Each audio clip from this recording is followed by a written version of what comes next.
It's the fear that if I don't please you, Mm. I'm going to lose you. And not just that, if I don't please you, I have no purpose. I don't know who I am, because my sense of self is based upon your approval. So that's why it becomes an addiction. It becomes a dependency. I need to please you in order to fulfill my need to even like myself. And because people pleasing is rooted in childhood and it's developed to a very young age, it's so ingrained, and it become who we are. Yeah. Like we briefly touched on this before we hit record. That it is so, this is who I am, and like feeling guilty for saying no.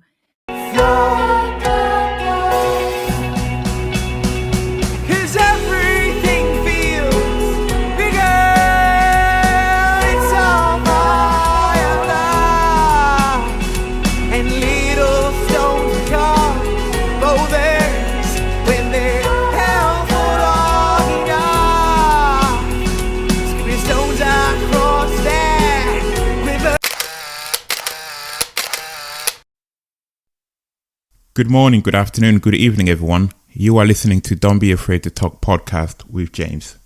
I believe if we are going to affect change, we must go back to the basic, which for me, in essence, is conversations. Talking and listening is key for growth, and I hope our stories will bring us together and we can draw inspiration from each other. Conversation will include topics such as mental and physical health, trauma and its effect, suicidal thoughts, recovery, and well-being. We will continue to raise awareness and offer a different perspective, a mindset or an idea that could inspire you to take charge of your well-being and to grow as a human being. Thank you for joining us for another episode of Ask the Therapist. Today I'm joined by Ilaria, who is a trauma-informed coach. Hi, James.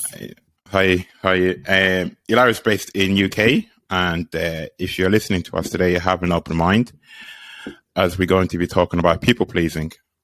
And I hope you can learn something from today's episode. Ilaria, how are you? I'm very good. Thank you, James. And thank you for having me. It's really great to be here, and always good to have conversations like this. Yeah. Very important topic. Yes. Okay, before we get going, can you just tell us a little bit about yourself, please? Yes, sure. So I'm a trauma-informed coach. I work mostly with women who struggle with people-pleasing and emotional eating. And hopefully throughout the conversation, we can talk more about as well the link between these two, and also what my journey has been, because this is why I kind of came to do what I do, because I am a former people pleaser, and like I was saying to you before we hit record, I'm forever healing, forever learning, forever peeling layers of this behavior that is so ingrained. And also talk more about the emotional eating side of things, which has been my go-to and my release and my comfort place to kind of soothe and address the emotions that the people pleasing was bringing up me that I didn't know how to heal. So this is kind of like how I came to do what I do, and to niche down in this way, to work with women who struggle with never-ending cycles of giving up and being inconsistent and self-doubt and emotional eating and pleasing others, feeling guilty about saying no, and all these lovely things. Yeah. It's like when it comes to like emotional eating, it's like a cycle, isn't it? It's like, I feel this, I do this, I feel good, and I feel bad, so then I want to do it again. You're just kind of going around. Yeah, and it's not so much I want, it's I need to do it again, because this is the way that I've learned to cope. And when we have really strong emotions arising in our body, such as anxiety or just feeling uncomfortable, because when we people please, I believe that, and as I've learned about people pleasing myself, and as I've learned to recognize it in me, I've realized that I have always known that I was betraying myself. And There is this inner knowing that you really learn to connect to as you do the work. And because of this knowing, we know that we are betraying ourselves. We can't not know it anymore. Once you know it, you know it. You can't, you can't forget. And in order to forget about it, then we use food to soothe us and to kind of deal with these emotions that we don't know any other way to deal with. But there are other ways. So that's the good thing. There are other ways. You can break the cycles. And yes, before we get going on our Q&A session, we're just going to play a quick game called 1 for 1. Okay. I'll give you a word and you say the first word that comes to your mind. Okay. Go. Yeah. Okay. You ready? 5 words. So the first one is temperature. Hot. Poetry. Calm. Light. Fire. Evaluate. Depths. And tiger. Star. Don't ask. Tiger and star?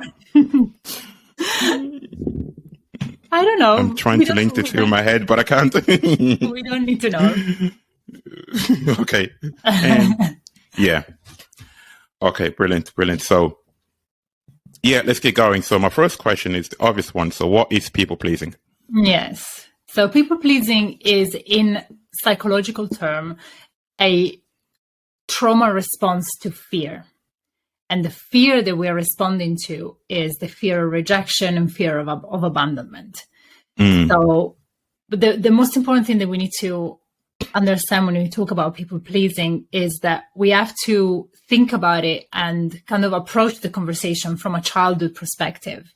Because in adulthood, we can logically reason that if I don't please this person, or if I say no, when no is my actual truth, I'm not going to risk anything, even if they might not like my answer. We can either talk through it, or they might decide to break up with me or live my life, whatever it is. But it's not a threat to my survival. But when the people pleasing strategy was adopted was in childhood, when at that time, at that stage in our life, saying no wasn't even an option. It was a matter of survival. So the choice that we had but didn't have in childhood was between that authenticity. Do I stay true to myself and express my emotions even if my parents don't like it? Or do I suppress the part of me that my parents can be with, and the part of me that my parents don't want to see, so that I can keep the connection? And of course, as children, we have to keep the connection to stay alive. So that's where people pleasing is formed, is that strategy, and is a trauma response. And the trauma is in the disconnection with the self. I can no longer be connected with my truth, or I can no longer even put the time into exploring what my truth is and what my authenticity is, because I need to connect no matter what. So if mom wants me happy, even if I'm sad, I'm going to stuff those feelings away and show up with a smile. If dad doesn't like me when I am loud or when I make a mess, I'm going to be quiet and don't say much in order not to make a mistake. So you become this. So from a child's point of view, because you often see it where parents would say, like X, for example, say James likes to do this.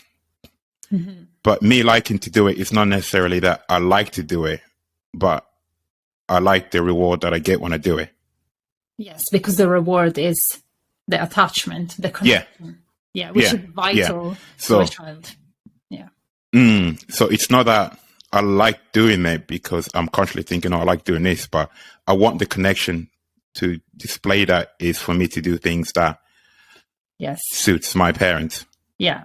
The Yeah. problem is that in adulthood, this strategy doesn't really serve us anymore because we create connections, but they don't tend to be real connections because we tend to then tune into people that want us to self-abandon ourselves to serve them. And as we start the healing, and I don't know if it was the same with you, if people can relate it, but it was definitely that for me, people start living your life when you start saying no, when you start speaking up for yourself, when you start saying, actually, I'm going to make my own decisions.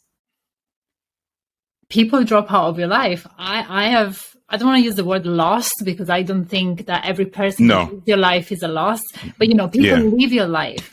And I've had that even like this year alone, people that I consider family just disappeared because not because they changed, but because I have. And you come to a point where you have to kind of look at yourself in the mirror and say, if my connection to this person can only exist if I submit, if I submit and if I obey and if I, fit their box of what they think I should be and I should do, then it's not what I want anymore.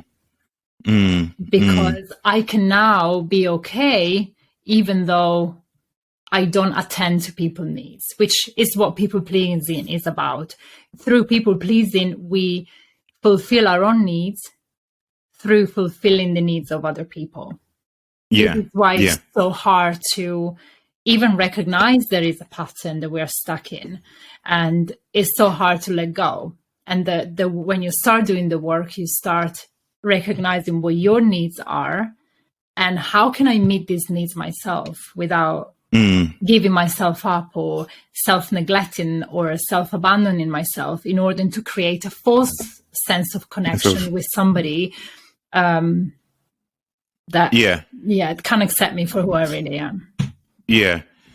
So in hindsight, well, not all the time, but most of our adult connection is based on a perception of what I think you are based on what you're giving me. So when you start to change, we have a problem. Yes, we have a problem because there is not unconditional connection, unconditional love. The friendship or the relationship is based upon you are this way, you make these decisions, you do, you are there when I need you. But when you start saying, well, actually, this doesn't work for me anymore. I believe that a true friendship should have the space for you to evolve and grow and for you to honor yourself. If you feel that you can honor yourself in a relationship, whether it's a friendship or a romantic or a family, then start questioning yourself. What is this connection real? Because often what happens is you get like your friend, for example, would say like, "Oh, James, you've changed." Yes, I have. Yeah. It's like, oh, you're not the same person anymore. Yeah. But it can, when you start doing the work, it will come with sacrifice, but it's because a lot of time what they're actually saying is, James, you no longer do what I want you to do, and I don't like it. Yes. So what we have to ask ourselves is, does maintaining this connection costing me my authenticity? And if the answer is yes, please, please, please have the courage to walk away and choose yourself over pleasing someone else, because you will end up resentful. You will end up literally wasting time that you can never have back because, we are afraid to put ourselves first. Yeah. Just that's only question one. Sorry. I usually, okay. So my next question is, what is the root of people pleasing? What is the root of people pleasing? Well, it's a fear of rejection and fear of abandonment.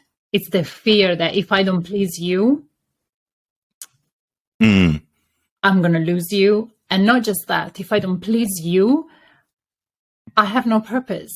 I don't know who I am, because my sense of self is based upon your approval. So that's why it becomes an addiction. It becomes a dependency. I need to please you in order to fulfill my need to even like myself. And because people pleasing is rooted in childhood and is developed at a very young age, it's so ingrained, and it become who we are. Yeah. Like we briefly touched on this before we hit record. It is so, this is who I am. And like feeling guilty for saying no, like I never questioned that there was a different way. I just thought, no, this is just how he is, because this is how I've learned to operate. So it's because I'll start feeling bad by saying no to people, and my identity is I help people. Or you don't use the word please because it doesn't sound right. You use the word help because that's who you identify yourself as, person that helps people. So when someone comes for help, it's not that you're afraid to say no, but when you say no, you feel guilty. Yes, because your identity is wrapped up in them liking you. So saying no is immediately a threat to who I am. That's why people pleaser will say things like, I don't want them to think that I'm not a nice person. And the good question to ask ourselves is, if I were to not please, what emotions would I have to be with? Because ultimately, that's the emotions that we're trying to escape within ourselves, the discomfort of saying things like, this doesn't work for me, or I am not available tonight. Thanks for the invite, but I'm not available tonight, or I can help you this time. It can feel really threatening. So the emotions that we are trying to escape, the discomfort, is what we have to learn to be with if we want to break this cycle. Yeah, because we are, even as adults, like, people that go to venues, events and gatherings that they don't want to be at. It's like, I have to go. Yeah. And then they end up feeling bitter for the whole time. And then they end up feeling resentful. So resentment is a big indication that you might be people pleasing somewhere in your life, or with somebody in your life. Like you're there, especially coming up to Christmas now, family gathering where people don't want to go. You're there, but you're just like, I can't wait to get out of here. Yes. So it's good to set boundaries. So boundaries is another thing that people pleasers really struggle with. So it's finding, when family is involved, it could be a matter of, I am not available to come up today, or whatever it is, or I can be there, but I'm going to have to leave at 3 p.m. Some sort of boundary that makes you, that is the self-honoring to what you need. Yeah. Great. Thank you. Sorry. My next question is, what are the types of people pleasing? Are there types? I think there different types? There have been categorized, I'm not too much of a fan of categorizing types as such. I think it's more about knowing that people pleasing shows up in different ways, in different areas in your life, and just really, rather than trying to fit yourself in another label, under another label, or in another box, I like to think about it as the root of people pleasing is the same. The way in which people pleasing is developed is the same for everyone.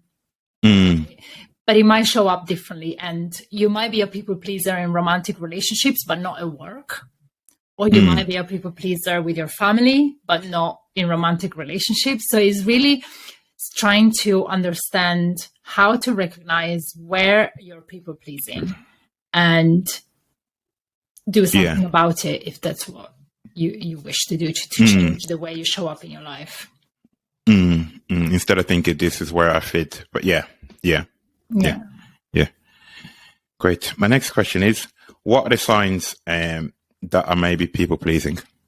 Signs, yes. So kind of in line with what we were just saying, looking at your life. First of all, for me, how I started is that knowing that I've mentioned before. When you self-betray, when you betray yourself, when you're saying yes, you know that your inner answer is no. So start to become more aware, where in your life are you ignoring that knowing? Where in your life are you not honoring yourself? And by becoming aware, that's when you can start to ask yourself the questions and start the self-inquiry into, okay, why do I do this? What is it costing me to do this? Where does this need to please come from? Is this fear even real? A big sign is guilt, feeling guilty for wanting to, say no to an invitation. I just want to stay home and watch Netflix tonight, feeling obligated to say yes because they might not like me. So feeling guilt when you want to say no and put yourself first, that's a big indication. For me, one of the biggest thing that actually brought me to look at my people pleasing, because I wasn't aware of it. Again, like we said before, it was so ingrained in who I was and how I was showing. I didn't know there was another way. So it was my emotional eating. So I struggled with binge eating and comfort eating from the age of 14 to the age of about 33. I'm 41, so it's quite a few years ago now. And that became my problem. And this is the same for a lot of people, that coping mechanism to rescue yourself from the emotions that people pleasing brings up within you becomes your problem, which is quite convenient because in that way you don't have to look at the real problem. So I spent so many years wanting to lose weight, struggling with my body image, the never-ending cycles of dieting and overeating and negative self-talk about my body and how I looked and all of that stuff. It wasn't until I actually realized that wasn't my problem. My problem was what came before, the emotion, the anxiety and the overwhelm. Another manifestation of people pleasing is feeling overwhelmed, like you are overstretching yourself, you're overcommitting yourself, and you are exhausted. You don't have energy for you. You don't have space for you. You don't make time for you because you always have to be there for other people. And the truth is that you got to fill yourself up. So, like they say, be full of yourself. That's not a bad thing. Be full of yourself. So that it's not a bad thing. No, and then you can show up and give yourself or parts of yourself that are available to the one you love. There is so much more truthful and authentic than showing up empty, like not being present because you don't really want to be there. You don't have the energy to be there, resenting the person because they made you show up and you just get yourself into this victim place where you're blaming other people, not taking responsibilities for actually all I needed to do was say no. And if they didn't like it, it's okay. I can have a disagreement with somebody and be okay with myself. I don't need their approval in order for me to be okay. So going back to your question, for me, emotional eating was a massive manifestation of how avoiding the people pleasing and not facing how I was actually showing up in my life and in my relationships and the self-abandonment and the self-neglect that I was so caught up in. And when it was happening to you, you thought the issue was the eating? Yes, I was so busy with problems around how much I weigh, exercise, wanting to lose weight, wanting to be slimmer, that I just didn't know that the problem was actually the emotions that I was trying to soothe with food. And, for me, food was my choice. But for other people, it might be drugs, it might be alcohol. That is, we start talking about addictions, because what an addiction is in short is a very heavy word, but in short, what addiction is any behavior that you keep repeating, even though it has like a negative effect on your life. So, and you can't give it up. Like a lot of the women that I work with, they say to me, I know what to do, but I can't do it. And I so relate to that as well, because that's where I was. I knew what to do to lose weight or to be fit, but I couldn't give up the food because I needed that to soothe myself. I needed that to be, for me, that was my, like my, my sight at the end of the day. Finally, I'm doing something for myself. Finally, there's nobody to attend to. Finally, I can just be me, and with nobody around, of course, because all of that was done in secret. And that's where shame comes in as well. That's... I have to hide. That's even a bigger thing then. I have to hide who I really am, because who I really am is not okay. Who I really am is unlovable, is unwanted. And at the core, at the root of people pleasing, if we're talking about beliefs, there are beliefs of being unlovable, being unwanted, for being a full expression of yourself, which most people pleasers don't even know what that is, because we didn't have the time to actually explore. We were so busy pleasing to stay connected.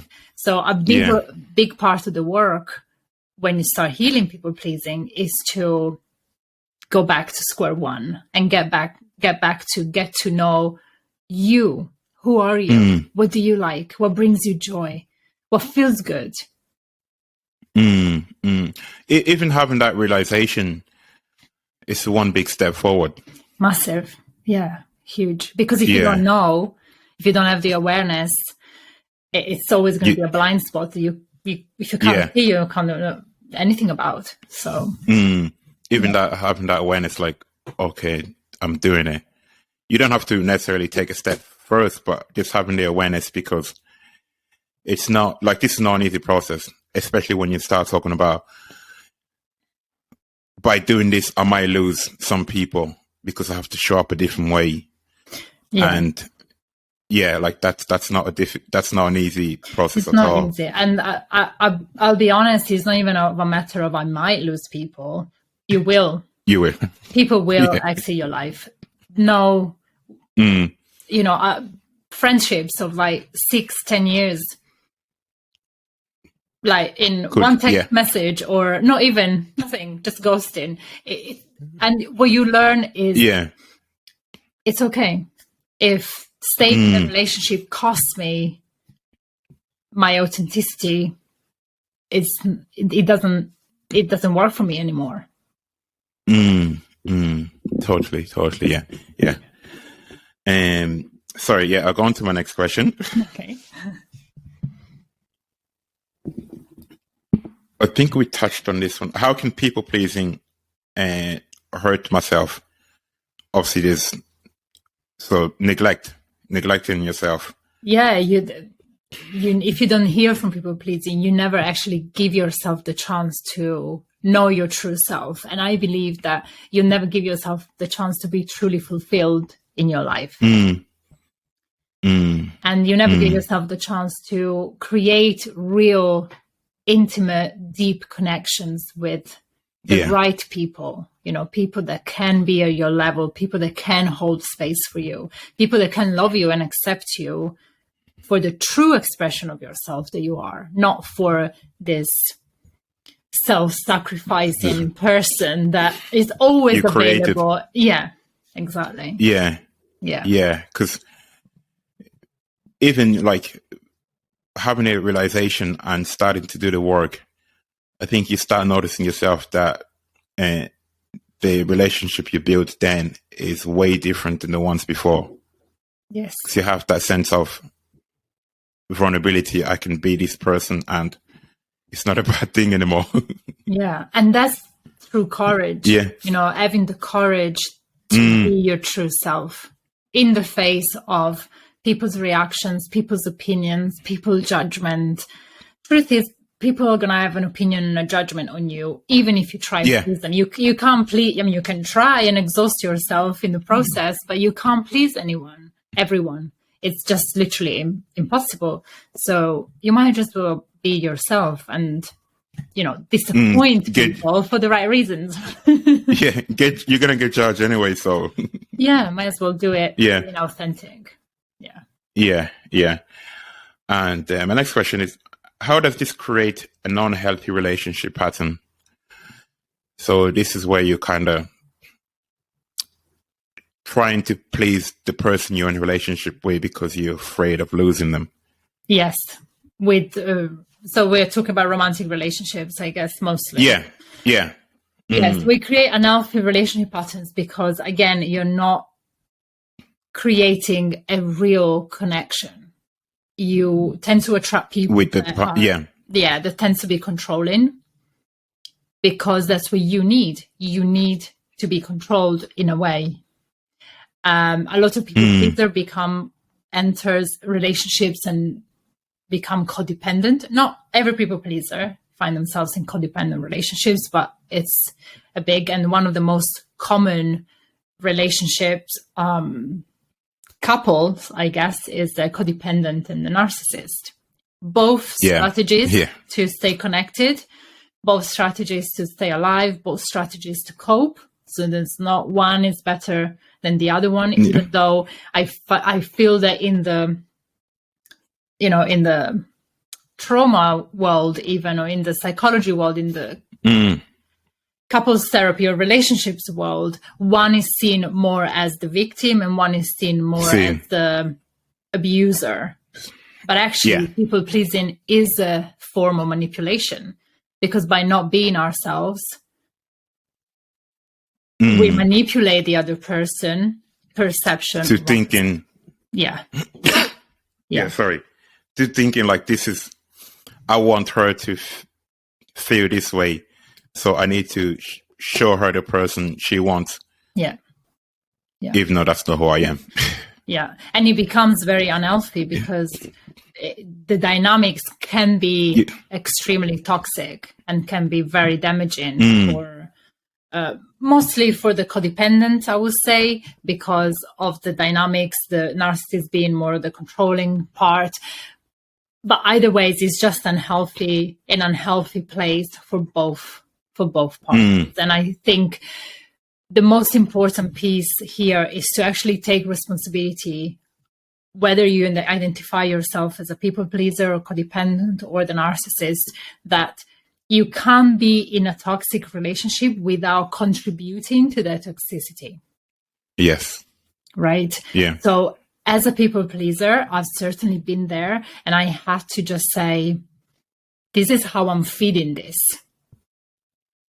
And I had to look at myself, because I couldn't keep looking at him and pointing the finger, because that's manipulative, and that probably was a little bit narcissistic as well, because we can go in and out of narcissism and people pleasing, right? You own yourself, take responsibilities for how you show up.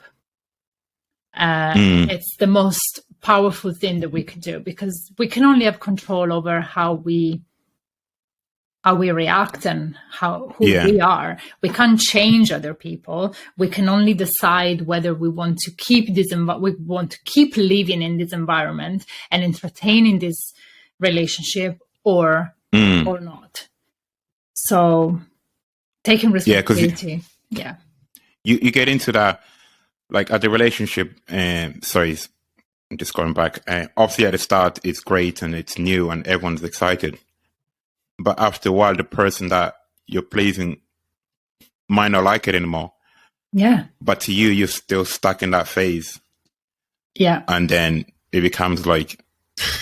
And that's where the codependency... Then it's not a good place to be. It's not a good place to be. And like you said, even the other party, people pleasing can be very frustrating for the other side of the partnership, because it's like, you told me you wanted to do this and now you're moaning the whole time. You're not really present with me, and it's true. So having the courage to be authentic, having the courage to tune in with your inner self and that knowing, and do the work to heal the inner child that needs to please in order to feel safe.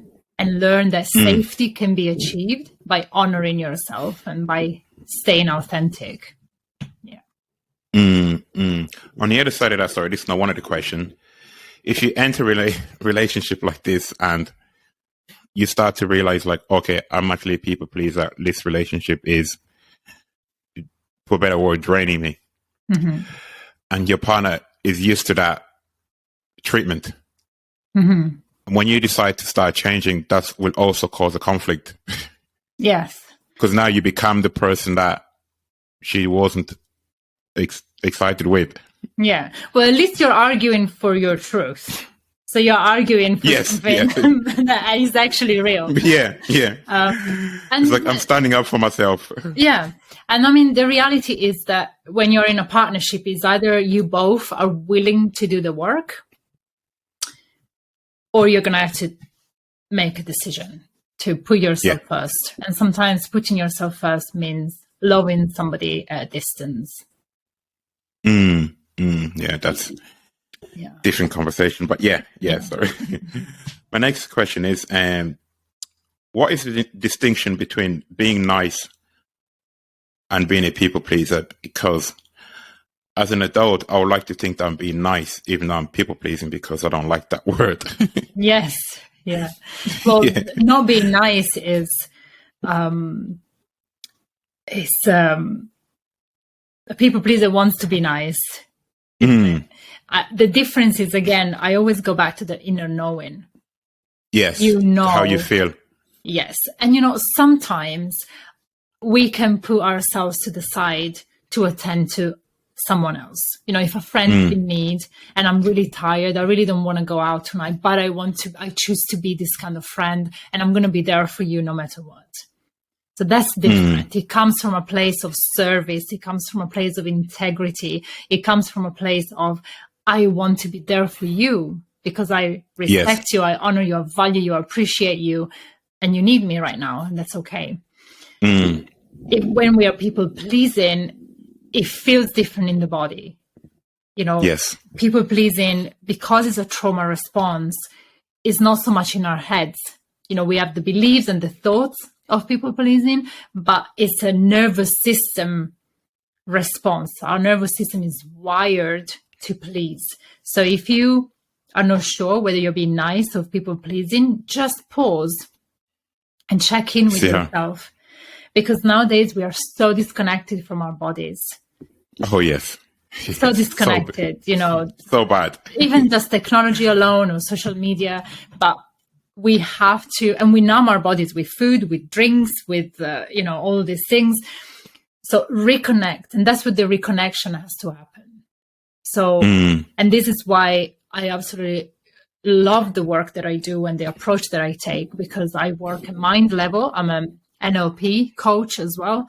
And I work in the body somatically, where we heal the emotions, because it's in the body. You feel your nervous system. You feel that you are, anxious, or anxiety is in the body. You feel, you feel tingling, you feel hot, you feel agitated, your heart is, so it's a real manifestation, like a physical manifestation. So tune in to that. What's your truth? Yeah. And it's okay to take a pause to say, let me get back to you. We don't have to answer straight away. So just allow yourself some time to connect to yourself and then give your most authentic answer. Sometimes the most authentic answer is, I'm really tired tonight, but I want to be there for you. And you're going to be there present. You're not going to be resentful. You're going to be fully there. If going there means that you already feeling like, you made me do this, then you know that you're not being nice. You are just in the pattern pleasing. So then you can stop yourself and actually choose your true answer, which might be, actually, I can't be there for you tonight. Yeah, we like the whole connection with the body is like so. It's the most important part of the work.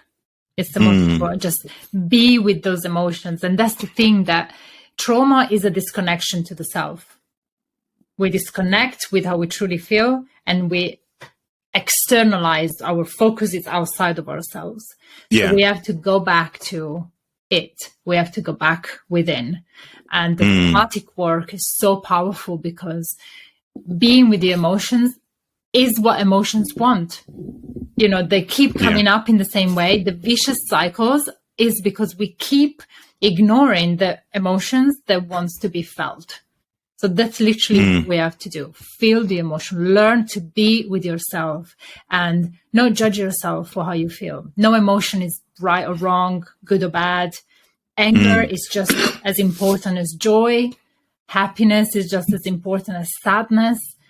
And have compassion for yourself. You know, I've learned a lot about compassion. My trauma training was with Gabor Mate. I don't know if you have heard of him. Yes. I love listening to his work. Yes, it's an incredible. His work is incredible.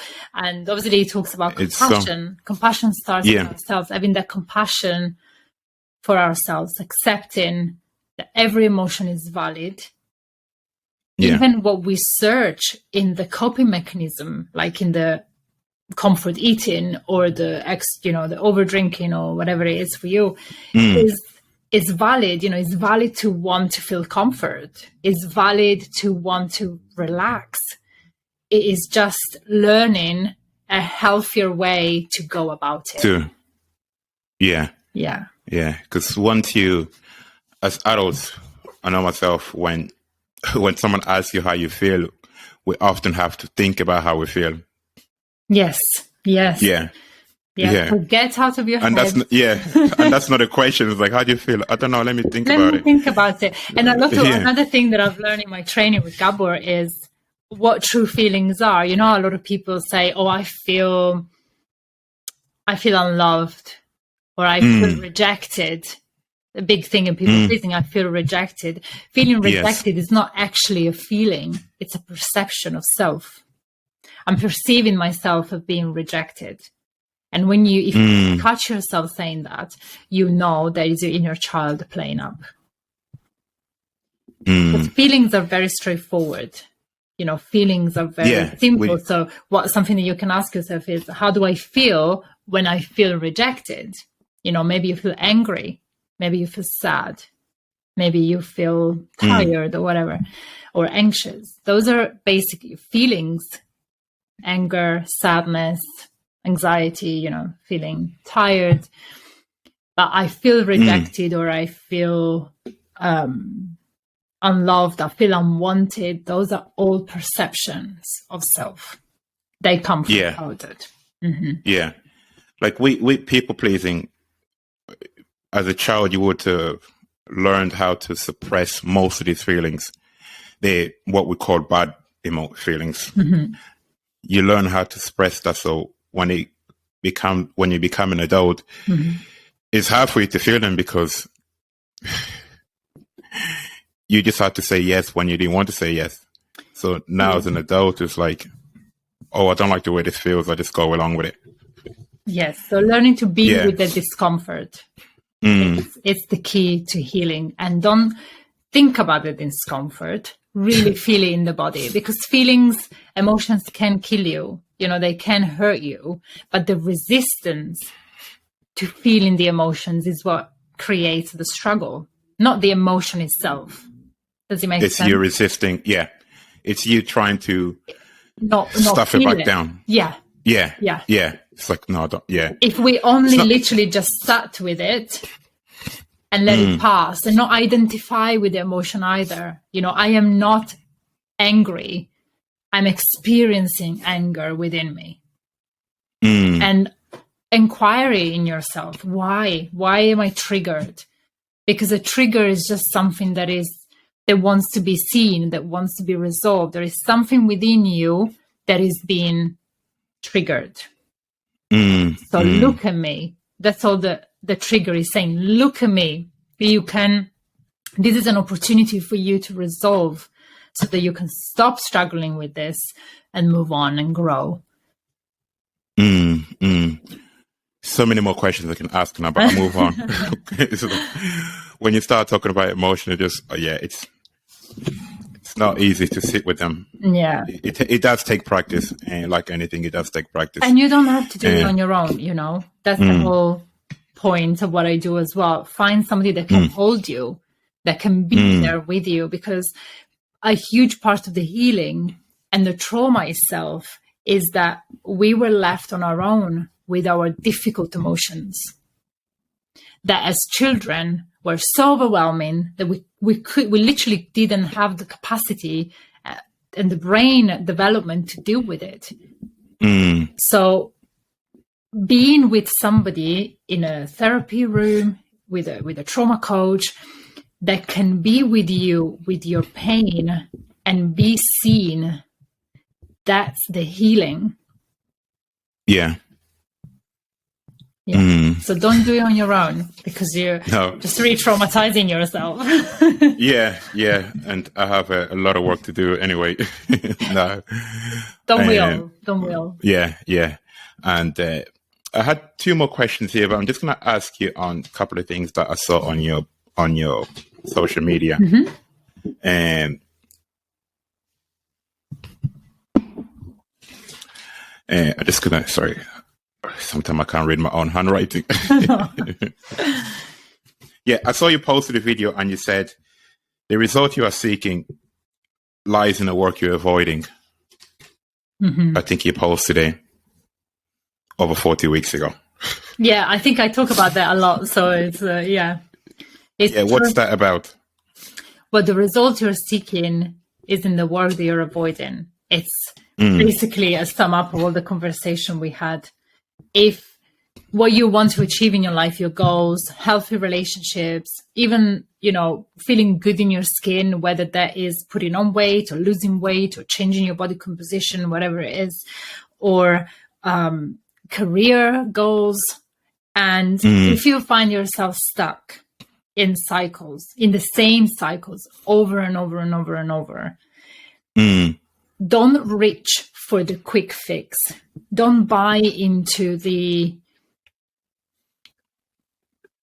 what do they call it? Instant gratification solution. Oh, yeah. Don't buy into the easy, quick, 30 pounds in 7 days. That none of that is permanent. So the results you're seeking, so the goal, achieving your goal, is in the work you're avoiding, which is the real work. Yes. Feeling your emotions, looking at yourself, getting to know who you are, which, like we said, for a people pleaser is a massive part of the work because we never had the chance to. So learning about yourself, look at your patterns, take responsibility for your behaviors.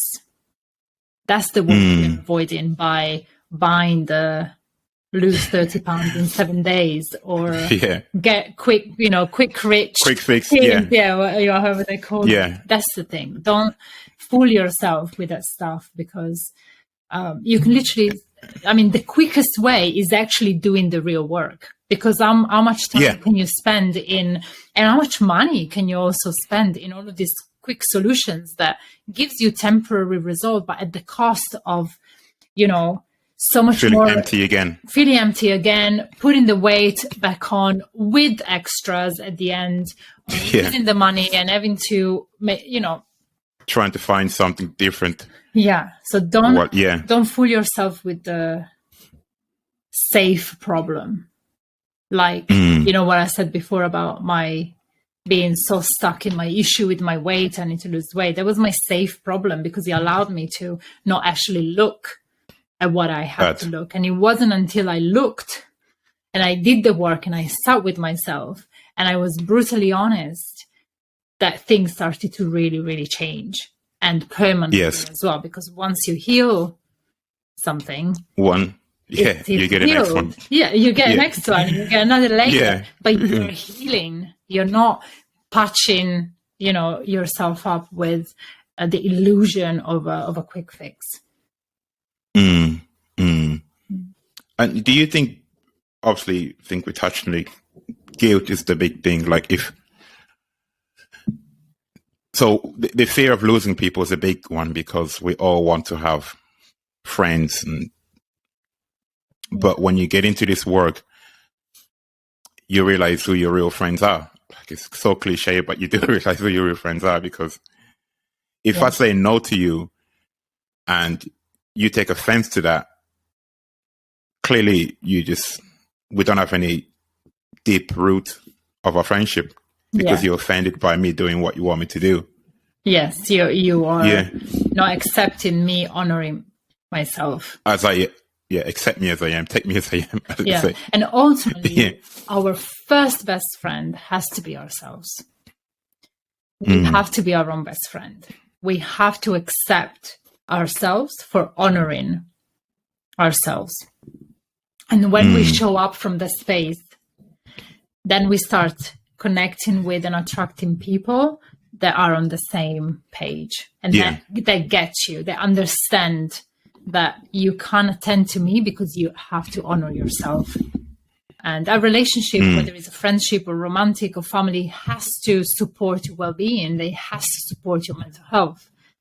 So I could never say to a friend or get upset because you're not doing what I want you to do, if what you're doing is honoring yourself. But it has to start with us. It has to start within and with the relationship with ourselves. Because every other relationship is just a mirror of what's going on within. Actually, so true.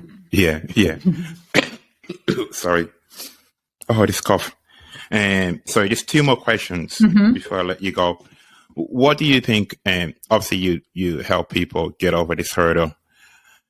Do you often get clients that would be like, okay, this sounds amazing and I would love to be me and find who I am, but I just find it difficult? Yeah. Because it does come with a lot of sacrifice and a lot of feeling my feelings, which I'm uncomfortable with. Yeah. So it's not easy work. Yeah. Yes, this is a very good question. And one of my last posts, I believe it was yesterday or the day before, was choose your heart. You know, yes, it is difficult to do the work, but isn't that was one of my questions? Go on. Just tell your question. But isn't it just as difficult to find yourself in the vicious cycles every time? To start another week saying this week is going to be the one where I made the changes, and then 3 days in you give up because you haven't seen the progress. Isn't it difficult to put so much effort into your change and start something new and then giving up and then finding yourself back to square one? That's difficult as well. So choose your heart. Choose your heart. Go with it. The uncomfortable is. Yeah, and you have to be with yourself regardless of what you're feeling. Don't make uncomfortableness bad. Don't label it. Just, I'm experiencing some emotions. Just lying on your bed, hand in your heart, and just breathe. Just breathe and just tell yourself, I'm safe. It's safe to feel uncomfortable. Because it is. You're not going to die for feeling anger or an uncomfortable emotion. But acting on it may have, worse consequences than just feeling it. So it's just teaching ourselves that it's actually safe to feel these strong emotions. And they will pass, because they will pass. Anger is probably one of the hardest ones. Well, in terms of the ones that you learn not to feel, especially boys. It's a different conversation. It's a very it's a different conversation, but also very similar as well, and it's a really good one too. Like with men and women or boys and girls, society plays a big role in this, because boys are told boys don't cry. So we have a lot of men struggling and dealing with anger because they weren't allowed to feel their sadness. Yeah. So underneath anger in a lot of men, there is a lot of sadness that has been unrecognized. For women, it's the opposite. It's not nice for a woman to be angry and throw things around, because anger is strong and emotions need motions, right? Emotions need to move. That's why when we are angry, we want to smash things and we want to, because there is so much energy that needs to be channeled. But but it's not woman-like. It's not girl. It's not good girl. Don't get angry. So there is a lot of sad girls, sad women, depression with underlying repressed anger. Yeah. Damn it, childhood. And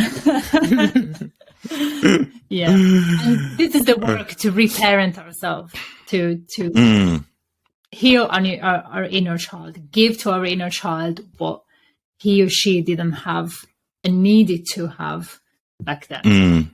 That's the kind of the core and the root of the inner child healing work. Yeah. Sweet. My last two questions not relating to this. And the first one is, what would be your ideal therapist? My ideal therapist? Yeah, you can't pick you're one. You can't pick yourself. So in general, what would your ideal therapist be? Well, my therapist is my ideal therapist. I've been. Oh, really? Yeah. I love working with them. I think the relationship with your coach or therapist is a very personal one. We all, go through different people. I offer a 20 minutes free assessment call because it's so important to feel like you feel safe with this person. Like you can share, you can talk, because otherwise what's the point, So do talk to a few people and just, again, trust yourself, trust that knowing where are you more, comfortable. Not so much comfortable. Where do you feel safe? Where do you feel safe? And that can be a process in itself, because a lot of the healing work happens in the safety, in the coaching relationship. Yeah. In the relationship with the person you're working with. So I would say, if you are looking for a therapist or for a coach, I'm not a therapist. I'm a trauma coach. But if you're looking for somebody to work through these things with, just talk to a few people and find somebody that has an approach that inspires you, that makes you feel safe. I would say my approach is I can be very nurturing, but I am very assertive at the same time, because I am not there for my client to like me as such, although most, my clients do like me, but I am there to challenge you, because if I'm not challenging you, if I'm not, you're not, if I'm not calling you out on things, then I am just taking your money. So, but this approach is not for everyone. Some people just want to talk and be nurtured. For me, it's about growth, and it's about taking you from where you are, which is a place where you don't want to be any longer, to a new place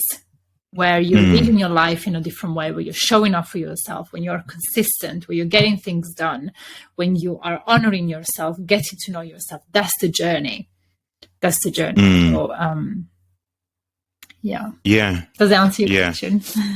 It does. Good. It does. You have to, how you feel is a big part, like, especially when you go into a coach or therapist, because it requires you to, if you don't feel safe, you're not going to share. Nope. And if you don't feel safe, you're not going to share. And if you're not sharing, then very difficult to get help. Yes, absolutely. So because once you feel safe, then when you're not thinking about what you're saying, words are just coming out. Yeah. If you have to start justifying it, then it's like, oh, you're in the wrong room. Yeah. And it takes, it takes some time. I was very lucky. Yeah. When I started working with my therapist, because obviously as a coach, you need to have somebody as well for like supervision and things like that.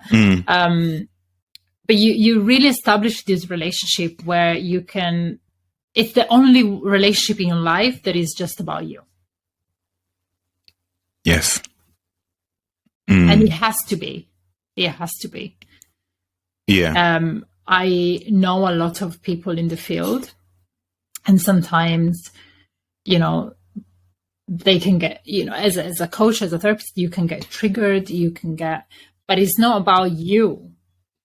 It's about your client. So that relationship has to feel like it's just about you, because it's the only relationship in your life that will ever be just about you. Yeah. Like you go in there because they want to make you it's a about better person, if you like. Yeah. Absolutely. And my last question is, what do you like to do for fun? Well, I am very much into fitness, so I go to the gym quite a bit for fun, and I'm a very avid hiker, so I love to be outdoors. I live in the north of England, in the Peak District, so I'm surrounded by hills and sheep, and I love to go and hike and climbing and just be outdoors. So I would say that's my kind of fun. Is photography one of those? Photography is definitely one of my passions, yes, as well. Sweet.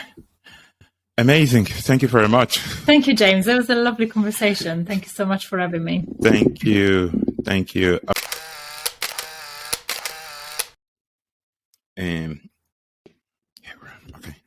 Just give me a second. I get overwhelmed before we start. After that, I'm good.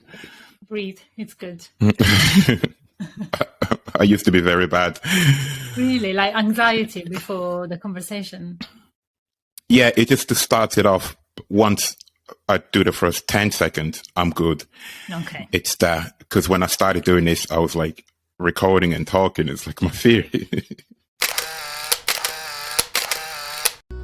If you enjoyed today's episode, I would really appreciate it if you could leave a quick review on my Facebook page, Don't Be Afraid to Talk, or DM me on Instagram. The show notes will include all of the relevant links from today's episode. If you haven't already, please download, leave a rating, and share with your friends. You might just reach that person who needs to hear this message. Please be sure to subscribe so you don't miss any future episodes. I am James Lumumba, signing off with gratitude.